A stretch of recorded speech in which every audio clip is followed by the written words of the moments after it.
Muy buenos días, hermanos. Abran sus Biblias, por favor, en Apocalipsis capítulo 7, versículo 10 y versículo 17. Estamos en la parte introductoria de nuestro estudio expositivo sobre el libro de Apocalipsis, sobre el Cordero Vencedor. Es una introducción supremamente interesante.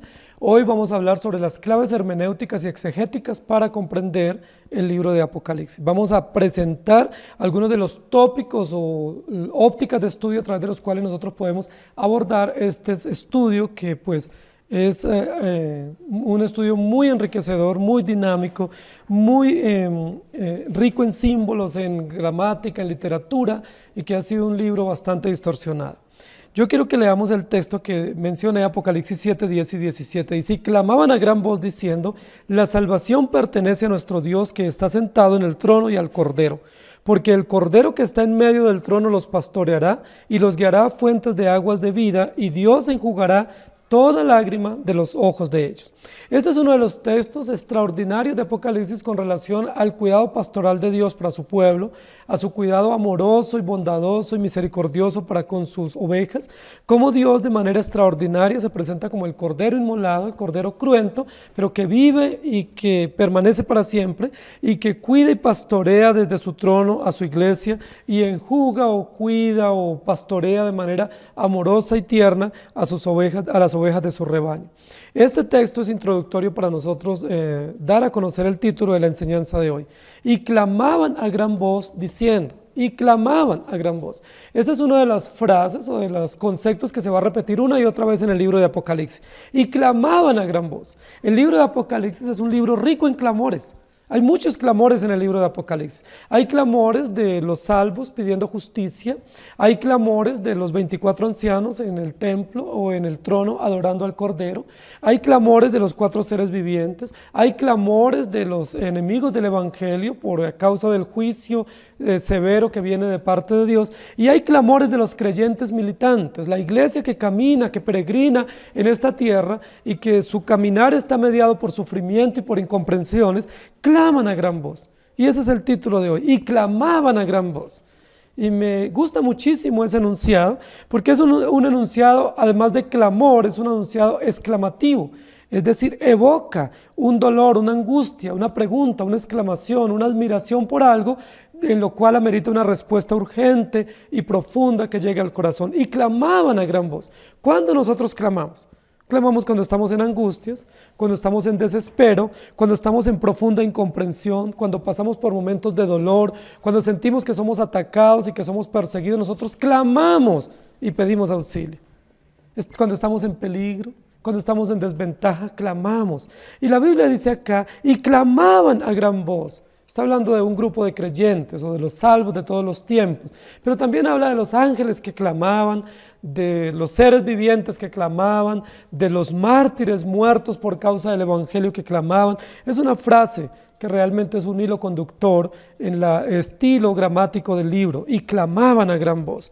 Yo quiero que mencionemos hoy 4 aspectos del clamor de la iglesia y del clamor en cuanto a la estructura del libro que nos va a servir como eje temático para desarrollar nuestro estudio del Apocalipsis. Recordemos que la estructura del libro de Apocalipsis es una estructura no muy común a la literatura bíblica. Es decir, es una estructura rica en argumentos. El autor o el escritor, que es el apóstol Juan, que tiene pensamiento hebreo y que es hebreo, escribe en lengua griega y usa los 2 aspectos de la gramática y de la conceptualización hebrea y griega para plasmar su mensaje. Es refinado en su literatura o en su lenguaje, en su estilo. Es muy elegante en el uso de símbolos, en el uso de frases, de esquemas, en el uso de juegos, de ideas, de gramática, de símbolos.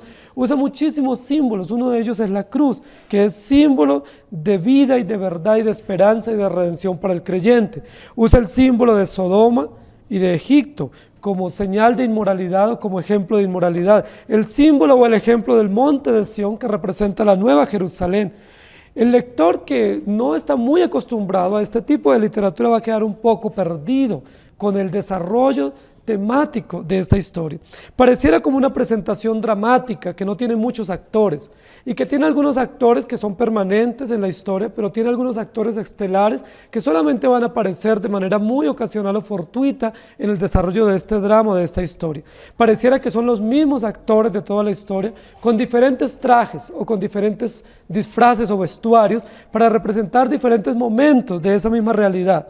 Ante esta diversidad de pensamientos, de ideas, de mensajes, de estructura, de símbolos, nosotros percibimos un aspecto de continuidad y es la revelación de Dios. Pese a que hayan actores ocasionales o estelares, vamos a ver algo constante y es Dios está revelando a Jesucristo y mostrando a través de todos los tiempos, pasado, presente y futuro, el cumplimiento exacto del plan de redención. Se nos presenta a Jesucristo como Cordero, es decir, la simbología veterotestamentaria, pero también se nos presenta como vencedor, como victorioso después de una batalla. Es decir, une toda la simbología cristológica y toda la simbología redentiva para mostrarnos el plan preciso de Dios y la consumación a lo largo de la historia. Y clamaban a gran voz, diciendo, ¿qué es lo que claman? Los actores principales o los actores en sufrimiento o los actores centrales en el libro de Apocalipsis. En primer lugar, el primer aspecto, que son 12 ejes temáticos que vamos a tener como clave de lectura de este estudio, es historia y pacto. Es decir, la historia del pueblo de Israel, la historia de la iglesia en persecución en el primer siglo, la historia bajo el imperio romano y las implicaciones de la persecución imperial, pero también el pacto, es decir, cómo camina la iglesia en medio de una sociedad ajena al plan de Dios, o cómo camina la iglesia en medio de una sociedad atea que persigue a los creyentes y que persigue la fe verdadera. ¿Cómo camina la iglesia? Solo camina con un fundamento seguro y es el pacto. Hay un pacto eterno de redención, hay una determinación de Dios eterna, fiel, segura, unilateral, soberana, de salvar a su pueblo en medio de cualquier condición o circunstancia. Como elemento histórico, nosotros tenemos que recordar que el apóstol Juan, que es el escritor de este libro, sufrió destierro o exilio en la isla de Patmos. La isla de Patmos es una isla en el mar Egeo y es una isla pequeña, desértica, y allá fue llevado el apóstol Juan desterrado por causa del testimonio y de la palabra de Jesucristo, dice más adelante el desarrollo del capítulo 1. En ese sentido, el apóstol Juan encarna en sí mismo la realidad del sufrimiento. Es una realidad histórica, pero no es una realidad histórica placentera. Si bien es cierto, ha sido salvaguardado de morir por la persecución como los otros mártires del Evangelio, los otros apóstoles, Juan no se escapó al sufrimiento y a la persecución por causa del sufrimiento. Los primeros receptores, dice la Biblia en Apocalipsis, experimentaron también en carne propia la opresión, los graves maltratos y toda la obstinación del imperio romano contra ellos. Ese es un ambiente histórico, sociológico y religioso marcado por la persecución. Hay gran persecución en el contexto histórico de la iglesia del primer siglo. La persecución comienza en Jerusalén, Judea, Samaria, y luego se extiende a lo último de la tierra, y las iglesias de Asia Menor, que van a estar representadas aquí histórica y geográficamente en esta carta, que son receptoras iniciales de esta carta, están pasando por gran persecución, están testificando de su fe en medio de la gran persecución. Es tanto así que la Biblia nos va a decir que Antipas, un testigo fiel, probablemente un pastor o un anciano de la iglesia, fiel testigo del Evangelio, es condenado a muerte en Pérgamo por causa del testimonio de Jesucristo. Hay muchos mártires allí, hay mucha sangre derramada, hay mucha injusticia por causa del imperio que persigue a los creyentes. La historia universal también está representada en esta historia local o regional, y es decir, se nos muestra el desenlace final de esta historia a través de la presencia de Jesucristo que aparece en el cielo viniendo por su iglesia para juzgar. El apóstol Juan nos muestra que Jesucristo es el autor y consumador de la alianza pactual. Es decir, hay un pacto eterno de redención. Desde Génesis 3 nosotros comprendemos que hay un pacto eterno de redención. En el mismo acto de la creación se manifiesta la gracia redentiva a través de Jesucristo. Solo un cordero inmolado tendrá la capacidad de sellar oficial y legalmente la salvación de su pueblo, porque hay un pacto que no podrá ser abrogado. El apóstol Juan lo que nos va a mencionar aquí en el libro de Apocalipsis es que Jesucristo está sellando la historia y la sella dando cumplimiento fiel a la alianza. La teología de la alianza o la teología del pacto muestra a Jesucristo como autor y consumador de la fe. No importan los eventos históricos, no importan las implicaciones y las connotaciones desgastantes e incomprensibles de la historia. No importa todas las amenazas históricas por razones políticas, ideológicas, económicas o de cualquier índole que nosotros podamos tener. Hay un pacto eterno de redención que fundamenta y asegura nuestra historia, dándonos esperanza, dándonos consuelo y dándonos razón de ser en este caminar histórico. La iglesia del primer siglo, como la iglesia contemporánea, como los que estamos participando hoy de este estudio, no podemos pensar que la iglesia va en una dirección y el plan de Dios va en otra. No podemos pensar ni siquiera imaginar que la historia está disociada del plan de Dios. Lo que tenemos que entender es que toda nuestra historia nacional, internacional, personal, toda la historia religiosa y con sus elementos políticos, económicos, ideológicos, militares, religiosos, está directa y soberanamente gobernada por Dios. Gobernada por el Dios de la alianza, gobernada por el Dios de pacto.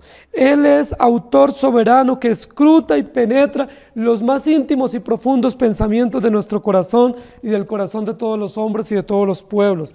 Esa relación pactual es la base segura para poder entender el Evangelio y para poder soportar las diversas amenazas e implicaciones que tenemos que afrontar como cristianos.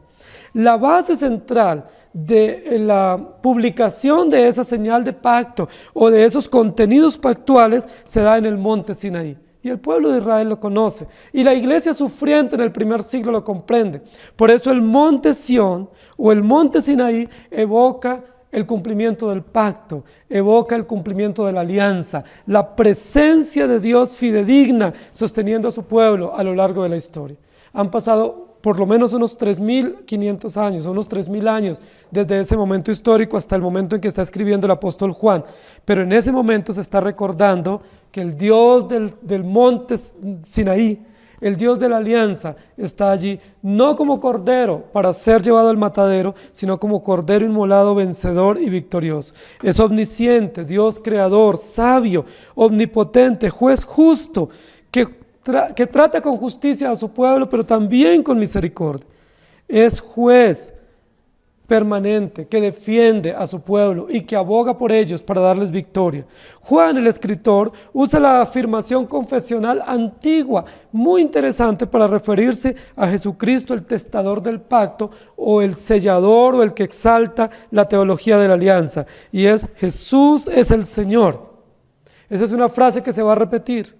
Rey de reyes y Señor de señores. Apocalipsis va a exaltar a través de la gramática ese título cristológico, mesiánico del autor de la alianza, Jesucristo. Jesús es el Señor. Y esa frase está en abierta oposición contra el culto imperial, porque el culto imperial decía: César es el Señor, o Nerón es el Señor, o en este momento histórico, Domiciano, nuestro emperador, es el Señor.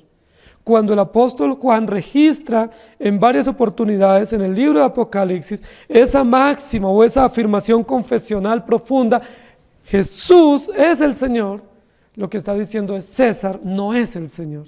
El culto imperial es un culto falso y la iglesia tendrá que enfrentar más persecución, porque no se puede someter o subyugar al culto del imperio, porque es un culto cruel, pagano y contrario a la verdad del Evangelio. Apocalipsis capítulo 1 versículo 9 dice: Yo, Juan, vuestro hermano y copartícipe vuestro en la tribulación, en el reino y en la paciencia de Jesucristo, estaba en la isla llamada Patmos por causa de la palabra de Dios y del testimonio de Jesucristo. Hablando del sufrimiento que el apóstol tiene, el autor.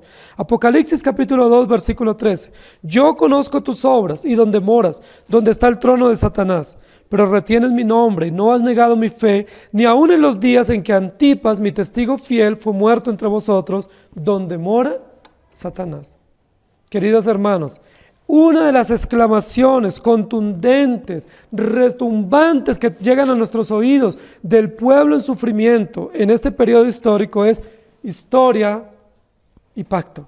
No importa las implicaciones de la historia que nos corresponda vivir, las podemos afrontar con audacia y con tenacidad, con coraje y con esperanza, solamente si confiamos en el Dios del pacto, en aquel que murió y resucitó, en aquel que vive y permanece para siempre, en aquel que determinó de forma unilateral y soberana salvar a su pueblo y que lo sostiene, pese a todos los diagnósticos e implicaciones y contradicciones que pudiésemos tener.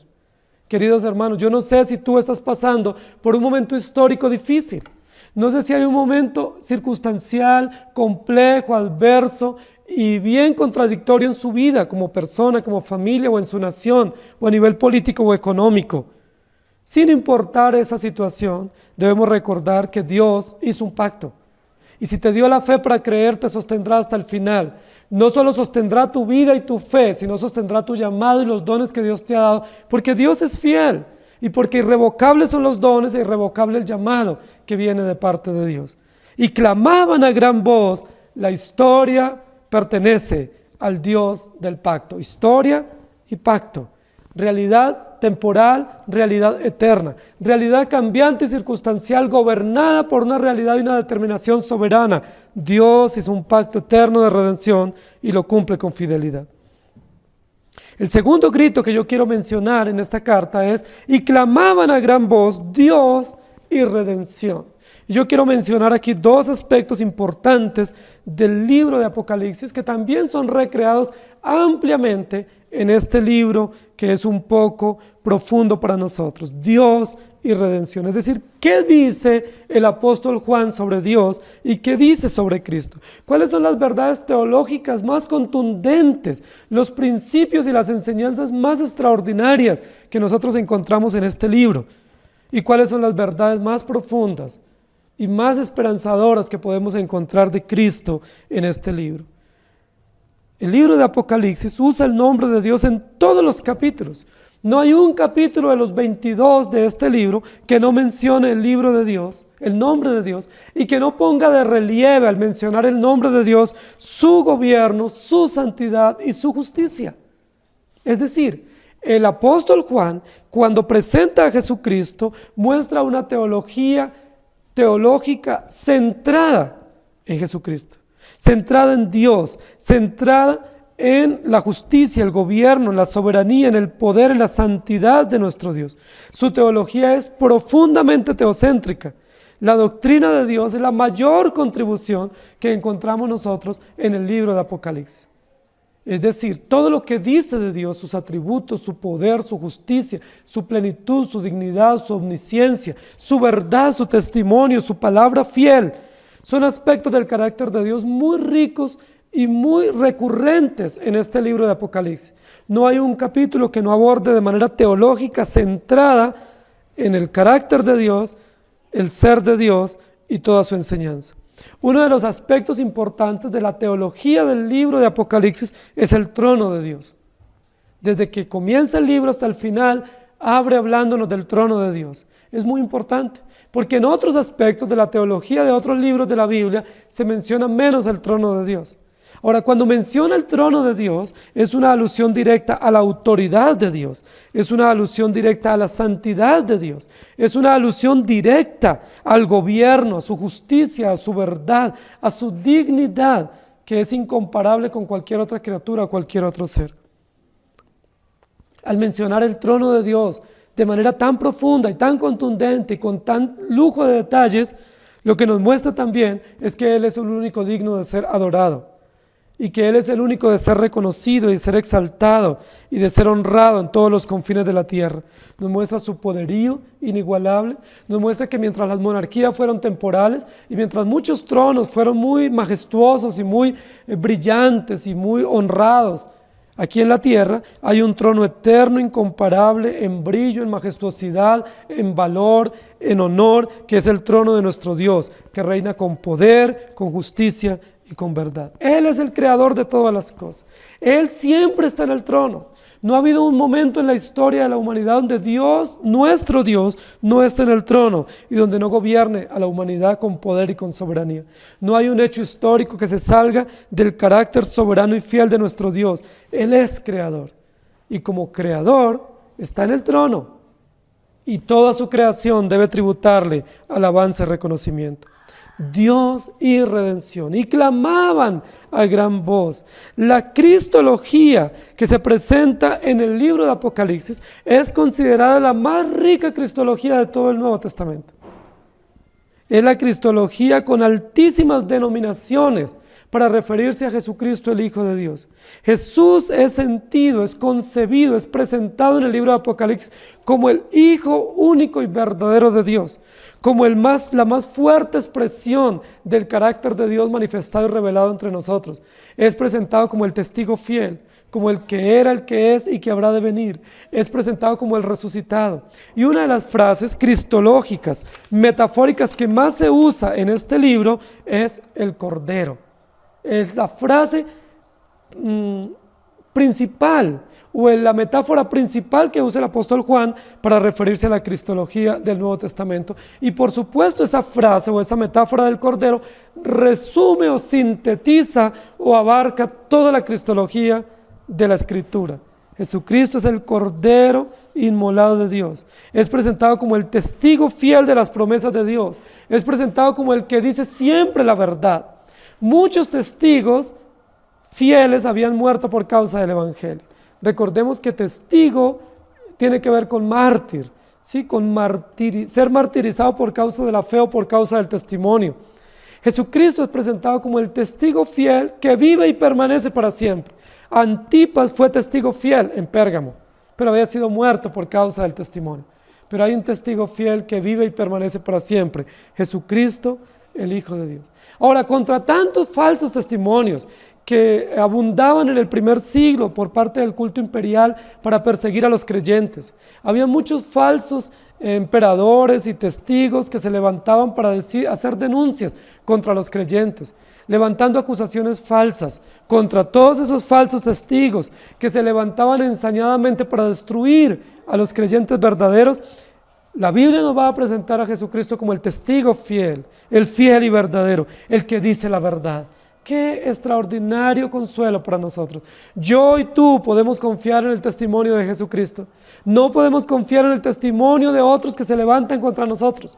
No podemos confiar en testigos falsos, testigos sesgados, testigos que buscan privilegios y que buscan oportunidades para destruir a otro. Tenemos que confiar en el testimonio fiel de nuestro Jesús, que dice siempre la verdad, Cordero inmolado, autor y consumador de la fe, quien completa el cuadro perfecto de la redención, del Jesús prometido desde el comienzo de la historia, y que termina ese mismo Jesús consumando la historia. Él es el alfa y la omega, va a decir Apocalipsis una y otra vez, el primero y el último, el principio y el fin, el deseado de todas las naciones. Tan rico es en atributos, en nombres, en metáforas este libro con relación a Cristo que nos falta tiempo para mencionar. Es cada vez novedoso el apóstol Juan mencionando diversos aspectos de la cristología. Algunos hablando de la historia pasada con relación al momento cruento, otros con relación al momento de la perseverancia de Cristo en su iglesia y otros con relación a la consumación de Jesucristo en toda la historia de la redención. Apocalipsis capítulo 20, 11 al 15 dice así: y vi un gran trono blanco, y el que estaba sentado en él, de delante del cual huyeron la tierra y el cielo, y ningún lugar se encontró para ellos. Y vi a los muertos, grandes y pequeños, de pie ante Dios, y los libros fueron abiertos, y otro libro fue abierto, el cual es el libro de la vida, y fueron juzgados los muertos por las cosas que estaban escritas en los libros, según sus obras. Y el mar entregó los muertos que había en él, y la muerte y el Hades entregaron los muertos que había en ellos, y fueron juzgados cada uno según sus obras. Y la muerte y el Hades fueron lanzados al lago de fuego. Esta es la muerte segunda, y el que no se halló inscrito en el libro de la vida fue lanzado al lago de fuego. Y luego en Apocalipsis 1:8 dice: yo soy el alfa y la omega, principio y fin, dice el Señor, el que era, el que es y el que ha de venir, el Todopoderoso. En Apocalipsis capítulo 4, versículo 8 dice: y los 4 seres vivientes tenían cada uno 6 alas, y alrededor y por dentro estaban llenos de ojos, y no cesaban día y noche de decir: Santo, Santo, Santo es el Señor, Dios Todopoderoso, el que era, el que es y el que ha de venir. Y luego en Apocalipsis 15:3 dice, y cantan el cántico de Moisés, siervo del Dios, y el cántico del Cordero, diciendo, grandes y maravillosas son tus obras, Señor Dios Todopoderoso, justos y verdaderos son tus caminos, Rey de los santos.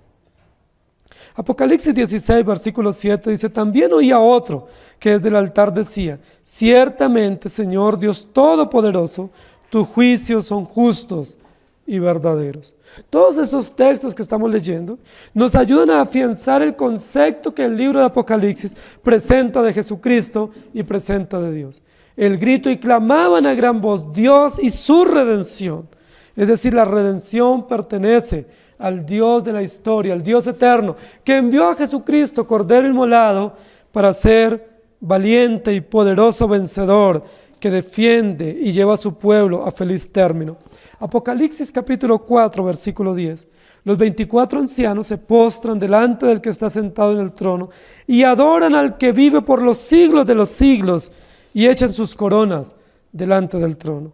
Y en Apocalipsis 5:14, los 4 seres vivientes decían amén, y los 24 ancianos se postraron sobre sus rostros y adoraron al que vive por los siglos de los siglos. Estamos nosotros en Apocalipsis ante el único y verdadero Dios. Recuerden que dijimos en la primera enseñanza introductoria de este libro que Apocalipsis no es el libro del anticristo, no es el libro del falso profeta o del dragón, no es el libro de los símbolos y de los sueños y las pesadillas. Apocalipsis es el libro de la revelación más plena y contundente de Cristo, viniendo para consumar la historia de la redención. Apocalipsis es el libro que muestra de manera más diáfana y más contundente el carácter de nuestro Dios. Toda la gama de atributos de nuestro Dios y de nuestro Salvador se reúnen de manera interesante, de manera unánime, frente al trono, para reconocer al que está sentado y para mostrarnos quién es el creador y sustentador de todas las cosas. Apocalipsis 7:11. Y todos los ángeles estaban en pie alrededor del trono y de los ancianos y de los 4 seres vivientes y se postraron sobre sus rostros delante del trono y adoraron a Dios. Y luego en Apocalipsis 11, 1 y 16 dice así, entonces me fue dada una caña semejante a una vara de medir y se me dijo, levántate y mira el templo de Dios y el altar y a los que adoran en él. Y los 24 ancianos que estaban sentados delante de Dios en sus tronos se postraron sobre sus rostros y adoraron a Dios. Hay un elemento doxológico, litúrgico, de adoración contundente presentado alrededor del trono para reverenciar, para reconocer y para exaltar la obra perfecta y consumada del Cordero de Dios y también para exaltar a Dios en su trono. Apocalipsis capítulo 2, versículo 18. Y escribe al ángel de la iglesia en Tiatira, el Hijo de Dios, el que tiene ojos como llama de fuego y pies semejantes al bronce bruñido, dice esto. Y luego en Apocalipsis 1:5, y de Jesucristo el testigo fiel, el primogénito de los muertos y el soberano de los reyes de la tierra, el que nos amó y nos lavó de nuestros pecados con su sangre.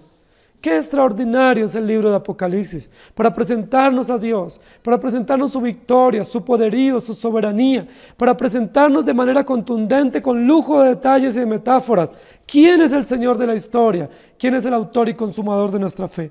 Con lujo de detalles también nos presenta a Jesucristo, revelado en la historia, conocido, interpretado, con lo cual convivieron los apóstoles, entre ellos el autor o el escritor de esta carta, para reconocer que ese Jesús sufriente que ellos conocieron, que ese que fue entregado y vilipendiado por los soldados romanos y por los mismos sacerdotes judíos, está como vencedor en el trono, siendo adorado eternamente y para siempre. ¿Cuánta esperanza trae la palabra a nuestro corazón, queridos hermanos?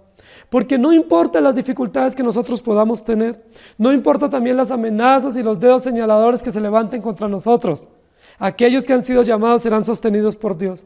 La iglesia no podrá ser destruida, ni los siervos de Dios destruidos, porque Dios vela por ellos, y porque Dios los cuida, y porque un día podrán estar al lado del altar del Cordero, adorando por siempre y reconociendo que solo Él es digno. Porque como dice Apocalipsis capítulo 3, versículo 14, Él es el amén, el testigo fiel y verdadero, el principio de la creación.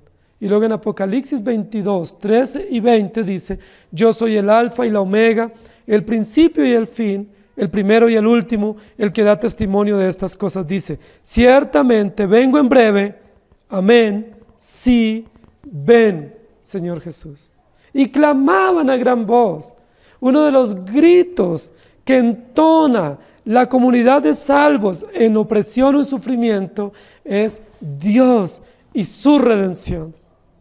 Dios es fiel, creemos en Él, nos envió a Jesucristo para asegurarnos la salvación. Cristo es nuestra esperanza de salvación, es el autor de la fe, es quien murió, quien se entregó, es el Cordero eterno, dispuesto por Dios para la salvación de su pueblo. Ninguna amenaza vendrá contra los creyentes, ninguna arma forjada prevalecerá contra la iglesia de Jesucristo, por una sencilla razón, porque el Cordero que está en medio del trono pastorea a su iglesia. Porque el Cordero que está victorioso, venciendo y para vencer, ha defendido a su pueblo y ha derrotado a Satanás y ha derrotado toda lengua que se levanta y todo dedo señalador. Queridos hermanos, ¿cuál es tu clamor hoy? Muchas veces es probable que el clamor nuestro sea por justicia. Es muy probable que clamemos por ser escuchados y ser defendidos. ¿Saben cuál es el clamor de la iglesia en el Apocalipsis? Es Dios y nuestra redención. Creemos en Dios y confiamos en nuestro Redentor. Creemos en Dios y confiamos en su pacto. Y el tercer grito que yo quiero mencionar del clamor de los creyentes allí es la iglesia y su consumación. Una verdad contundente del libro de Apocalipsis es que no es una carta personal o una carta dispersa a cualquier oyente o lector ocasional. Es un libro dirigido a la iglesia con nombre propio, a la iglesia con rostro, a la iglesia local. Dios, como pastor amoroso y fiel, se presenta escribiendo a su iglesia y mostrando las razones y las necesidades de que escuchen este mensaje y dándoles promesas de esperanza, de redención y de victoria en medio de la opresión. Dios se presenta, o Jesucristo se presenta en esta carta como un pastor. Es el pastor que vela por la iglesia. Muchas veces nosotros tenemos serias preguntas sobre el pastor, sobre el gobierno de la iglesia. Muchas veces nosotros tenemos muchísimas inquietudes y molestias e inconformidades, algunas genuinas, otras no, con relación al pastor, a las autoridades de la iglesia. Pero ¿saben qué es lo que dice Apocalipsis? Jesucristo es el pastor de la iglesia. Él pastoreará con cuidado, con ternura y con esperanza a todos los creyentes. No es necesario buscar otra iglesia, no es necesario cambiar de lugar, es necesario entender solamente que nuestro pastor es Jesucristo y que si bien es cierto tenemos autoridades visibles, humanas e imperfectas, tenemos una autoridad soberana, tierna, amorosa y fiel, que es Jesucristo nuestro Señor. La iglesia juega un papel importante en este libro. La eclesiología del libro de Apocalipsis es muy rica. De hecho, el libro habla diciendo que los destinatarios directos o iniciales son las 7 iglesias de Asia Menor, que representan todas las iglesias del momento en persecución, pero que son también un referente para entender la realidad de todas las iglesias de todos los tiempos. La iglesia celestial y la iglesia terrenal, o la iglesia victoriosa y la iglesia militante, son dos realidades que se conjugan permanentemente en el desarrollo de los capítulos por parte del apóstol Juan. Iglesia triunfante, iglesia militante. Ya, pero todavía no. La iglesia alrededor del trono celebrando con palmas en las manos. La multitud vestida de ropas blancas, celebrando la victoria eterna y ya presta para sentarse a la mesa en las bodas del Cordero. Pero también nos muestra la realidad de la iglesia en medio de la muerte, del dolor, de la falsedad de hermanos, en medio del desamor, en medio de la angustia, en medio de la oposición, de las advertencias, en medio de las amenazas, en medio de los mártires. Pareciera que los creyentes caminan en medio de hombres muertos por causa de la fe. Pareciera que es un campo de batalla la iglesia. Cualquiera diría, ¿qué victoria es esa iglesia? ¿O qué cuento de una iglesia victoriosa si hay mucha sangre derramada, muchas personas desaparecidas y muchos creyentes exiliados, muchos muertos por causa del testimonio? ¿Cómo podemos percibir la victoria de Cristo? ¿Saben? Tenemos que entender las dos realidades de la iglesia. La iglesia ya es celestial. Porque la iglesia es de Cristo, comprada por precio de sangre. Es la novia del Cordero, preparada y ataviada para el encuentro con Él. Pero también la otra realidad, junta a esa, que también es una verdad contundente, es mientras ese momento final llega, la iglesia es peregrina. La iglesia trasega por caminos de dolor. La iglesia muchas veces va en lugares de dificultad, de dolor, de angustia, de oposición. Las oposiciones vienen de dentro de nosotros mismos, vienen de dentro de la iglesia, vienen de afuera de la iglesia, de oponentes de la iglesia y vienen de los enemigos de la fe. Hay tantas oposiciones y contradicciones que nosotros tenemos que enfrentar. Pero pese a esas contradicciones que todos tenemos que enfrentar, la iglesia es victoriosa y los santos cumplen el mandato que es formar un reino de sacerdotes y reinar con Jesucristo por toda la eternidad. Pese a que muchos de nosotros no nos vemos como santos sino como pecadores, pese a que muchos de nosotros no nos tratamos ni nos relacionamos como santos sino como enemigos, en el reino eterno de Dios, por la gracia de la conformación y santidad de la iglesia, ya no viviremos en esa tensión que hoy vivimos. Hoy tenemos una tensión ya, pero todavía no. En victoria, pero siendo muchas veces amenazados. Destruidos, pero no derribados, ¿sí? Viviendo una tensión constante de fe y de práctica entre falsa doctrina, entre conversiones falsas, entre falsos hermanos, como dice el apóstol Pablo. Muy pronto, queridos hermanos, la realidad eclesiológica que se nos presenta en el libro es que la iglesia pasará el umbral de la temporalidad y disfrutará por la eternidad de las glorias y de las gracias que Jesucristo aseguró para los creyentes por su muerte en la cruz. La iglesia y su consumación. Es decir, la realidad que yo veo de la iglesia hoy, de mi iglesia, de la iglesia donde yo me congrego, no es la realidad de la iglesia como Dios la ve. La realidad de la iglesia como yo la concibo, como un refugio de pecadores, como un lugar de personas donde hay conflictos, como un lugar donde yo quiero mejor cambiar e irme para otro lugar, un lugar donde no soy escuchado y entendido y aceptado. No es la realidad de la iglesia verdadera. La realidad de la iglesia verdadera es que es una comunidad de santos, lavados por la sangre de Cristo, que se les ha dado vestiduras blancas y resplandecientes para que aseguren o garanticen la entrada perfecta al reino de los cielos.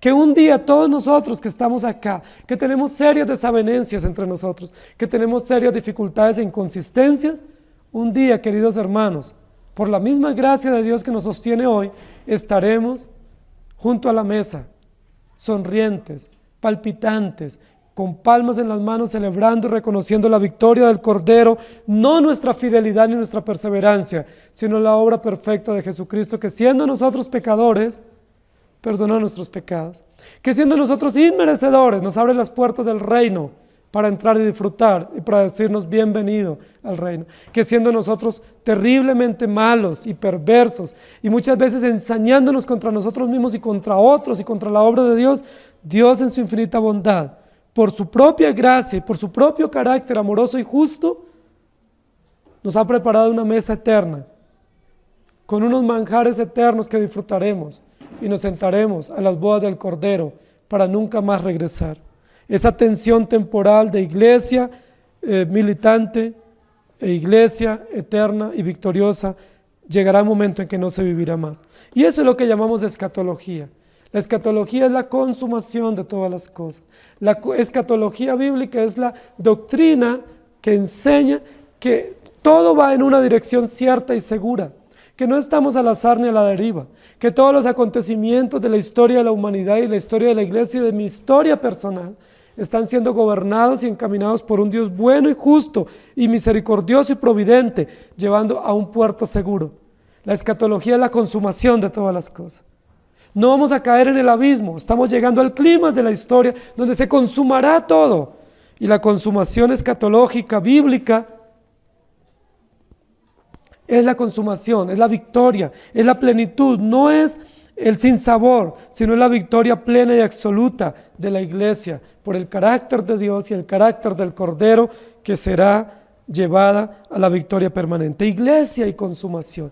Esta iglesia local, queridos hermanos, que para muchos es motivo de gratitud, pero para otros es motivo de queja, que para muchos es motivo de esperanza y de oportunidad, pero para otros es motivo de reproche, y de desánimo, en la cual algunos quieren salir, otros quieren venir. Ese tipo de iglesia, como la que todos tenemos, en la que todos estamos porque no hay iglesia perfecta, esa iglesia un día será vestida de inmortalidad y será vestida de incorruptibilidad por el poder del Evangelio.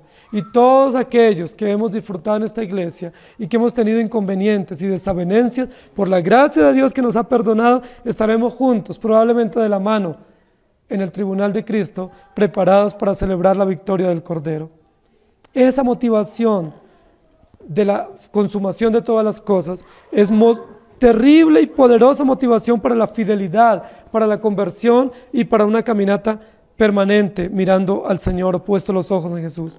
Apocalipsis capítulo 1 versículo 20 dice: el misterio de las 7 estrellas que han visto en mi diestra y de los 7 candeleros de oro. Las 7 estrellas son los ángeles de las 7 iglesias y los 7 candeleros que has visto son las 7 iglesias. La iglesia está presente en la historia. Dios se pasea en medio de la iglesia. No es cierto que Dios no está en esta iglesia. Dios está en todas las iglesias donde su nombre es proclamado, porque Él está en todo lugar y porque Él gobierna en su iglesia. Alguien recientemente dijo que en esta iglesia no estaba el candelero. La Biblia dice que Dios está y se pasea en medio de la iglesia porque está su espíritu, está su palabra proclamada. Dios se mueve en medio de pecadores, no en medio de santos. Dios se mueve en medio de hombres y mujeres depravados que reconocen su pecaminosidad, que reconocen su miseria, y más bien me temo de que no se mueva en medio de fariseos que se creen buenos y se creen justos y se creen con derecho de levantar su dedo señalador. Apocalipsis capítulo 12 versículo 6 dice: y la mujer huyó al desierto, donde tiene lugar preparado por Dios para que allí la sustenten por 1260 días. Y luego en Apocalipsis 22, 17 dice: y el espíritu y la esposa dicen: ven. Y el que oye diga: ven. Y el que tiene sed venga. Y el que quiera tome del agua de la vida gratuitamente. Salvación, consumación, Dios cuidando y protegiendo su iglesia en medio de la angustia. Apocalipsis capítulo 12 versículo 17. Entonces el dragón se llenó de ira contra la mujer y se fue a hacer guerra contra el resto de la descendencia de ella, los que guardan los mandamientos de Dios y tienen el testimonio de Jesucristo. Oposición para la iglesia. Apocalipsis 14, 12. Aquí está la paciencia de los santos, los que guardan los mandamientos de Dios y la fe de Jesús. Y Apocalipsis capítulo 1 versículo 6: y nos hizo reyes y sacerdotes para Dios su Padre, a Él sea gloria e imperio por los siglos de los siglos. Amén. ¿A quiénes los hizo así? ¿Por qué? Pues a su pueblo elegido por gracia, simplemente porque le plació. Apocalipsis 5:10: y nos ha hecho para nuestro Dios reyes y sacerdotes y reinaremos sobre la tierra. Queridos hermanos, cuánta esperanza y cuánta seguridad nos da la palabra. No importa los momentos de persecución y sufrimiento que podamos estar viviendo. No importa las inconsistencias que podamos tener. No importa las luchas y los conflictos. Y no importa las caídas o las frustraciones que podamos tener, comprensibles o no. Cuánta esperanza nos da la palabra. Y todo lo que nos viene de Dios es unilateral, es por gracia, es inmerecido y es seguro, por lo cual podemos abrazarlo con gratitud.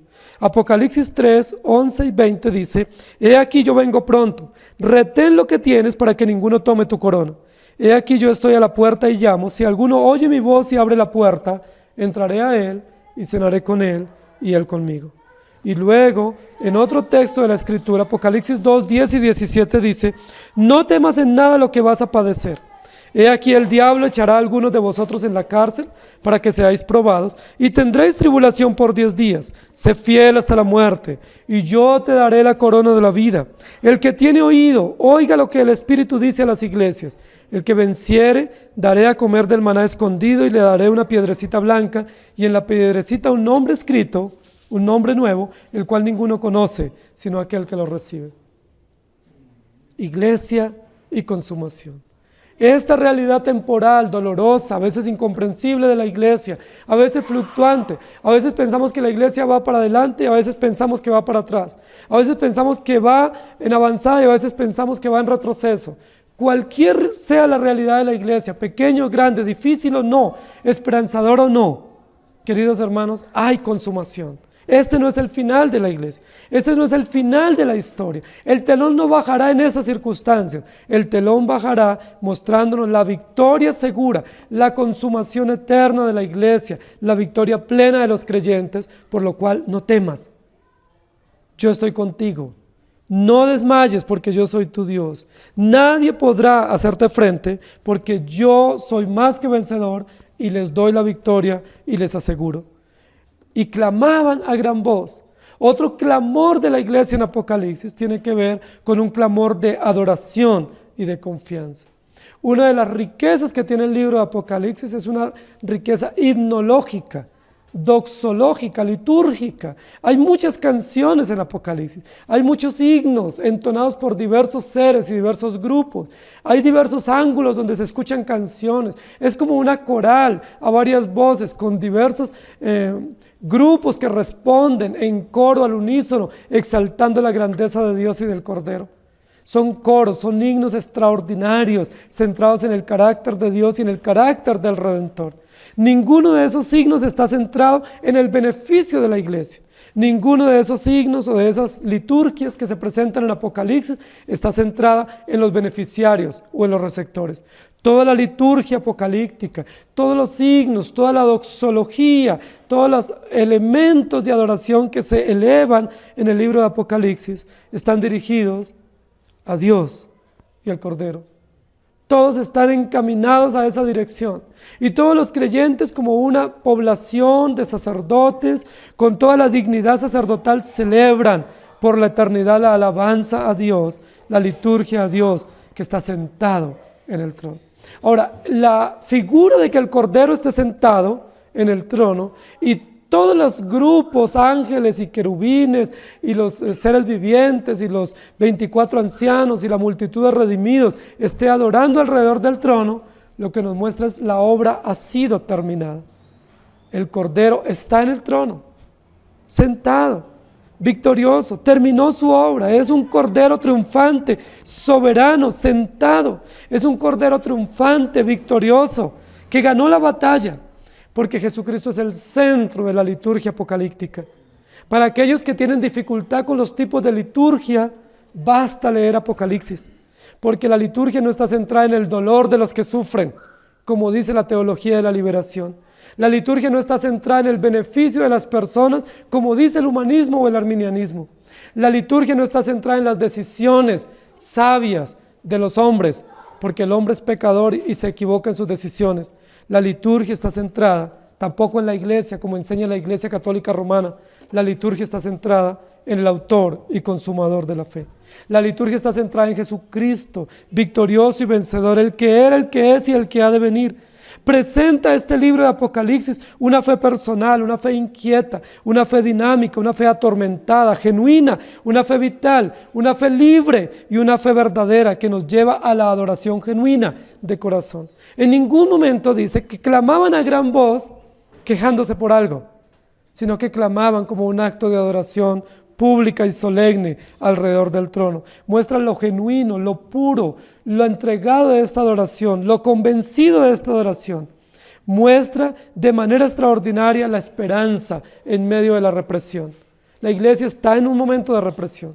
Hay problemas dentro de la iglesia, pero hay problemas fuera de la iglesia. La iglesia está siendo diezmada.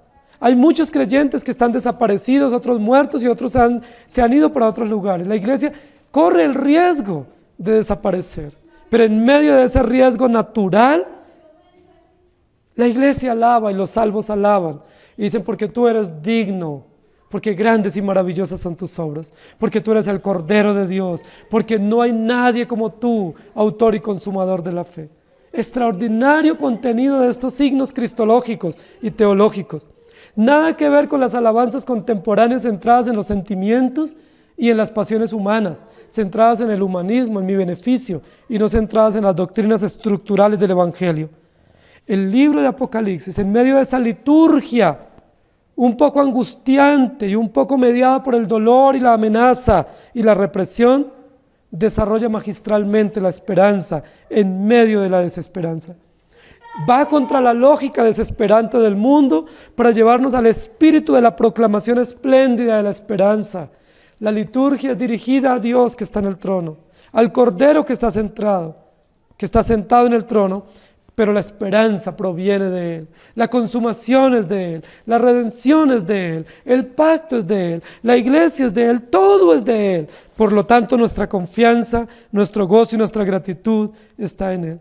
Presenta el libro de Apocalipsis el desenlace de la esperanza que florece aun cuando todo se ha derrumbado. Si todo se derrumba para ti, si todos los puntos de apoyo y los fundamentos económicos, emocionales, espirituales que tú tienes se derrumbasen, tenemos esperanza en Jesucristo. Tenemos esperanza en aquel que está sentado en el trono. Podemos ir con libertad ante el trono, porque Él enjugará nuestras lágrimas y nos abrirá las puertas de su reino. Prevalece la esperanza, aun cuando todos los apoyos se han hundido, aun cuando todos los apoyos se van o se apartan, todas las ilusiones fallan. La esperanza de Dios, la esperanza evangélica, la esperanza mesiánica prevalece. Apocalipsis capítulo 3, versículo 21 dice: al que venciere, le daré que se siente conmigo en mi trono, así como yo he vencido y me he sentado con mi Padre en su trono. Apocalipsis capítulo 14, versículo 4 dice: estos son los que no se contaminaron con mujeres, pues son vírgenes. Estos son los que siguen al Cordero por donde quiera que va. Estos fueron redimidos de entre los hombres como primicias para Dios y para el Cordero. Habla de los redimidos que pasan por el valle de la desesperación, por el valle del sufrimiento, por el valle de sombra de muerte.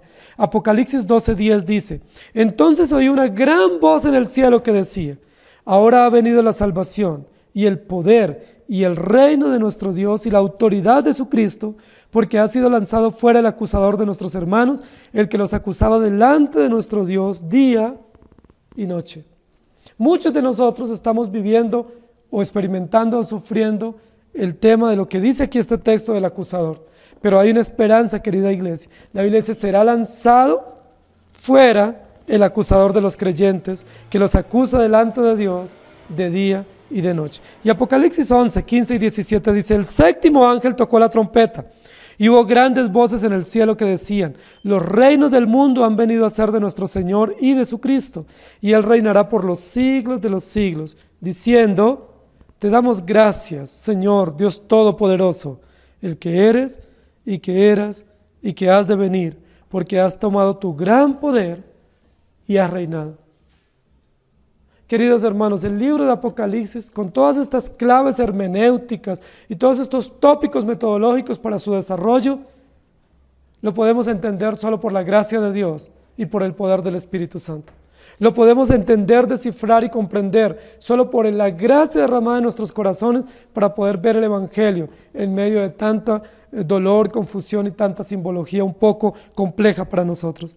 El libro de Apocalipsis va a enfatizar 3 momentos históricos: el pasado, el presente y el futuro. Es decir, abarca todo el paréntesis de la historia de la redención.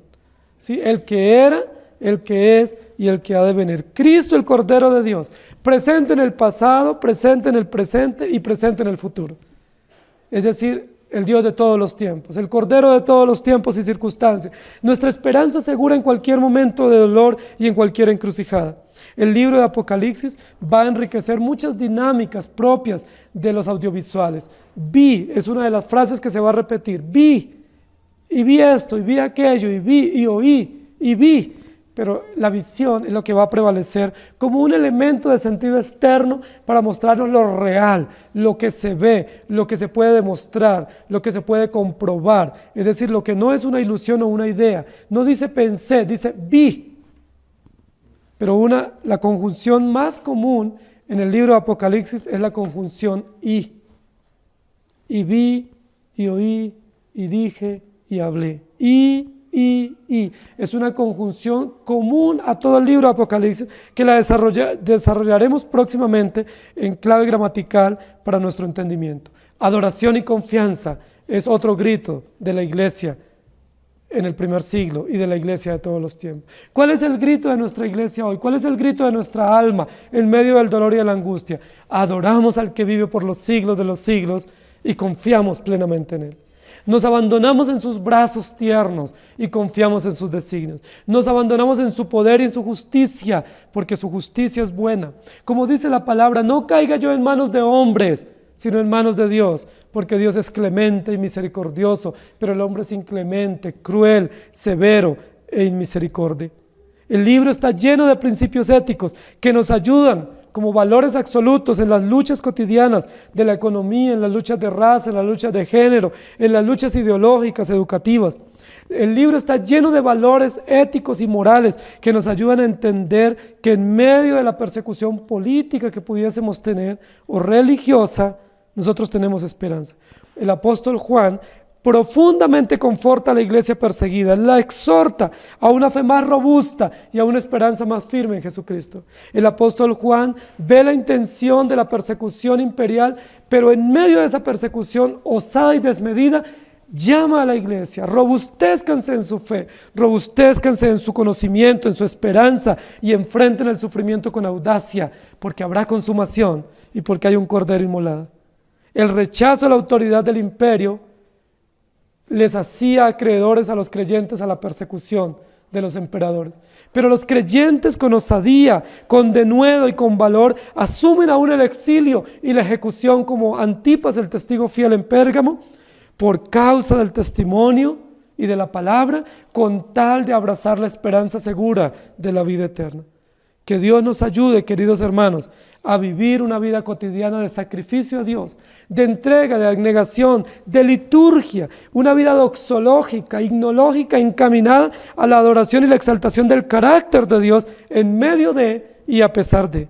Porque Cristo aparecerá muy pronto como la figura que apareció en el Éxodo y consumará todas las cosas. Y todos los creyentes a una entraremos, y no habrá desavenencias que nos separen, no habrá distinciones denominacionales que nos separen, no habrá distinciones locales que nos separen, económicas o políticas, porque estaremos unidos en un mismo Dios, en un mismo Redentor, aquel que es digno de abrir el libro y desatar sus sellos. Y por lo tanto la iglesia militante hoy, nuestra iglesia local, nosotros los creyentes que aguardamos la venida del Señor, decimos: sí, amén, ven, Señor Jesús.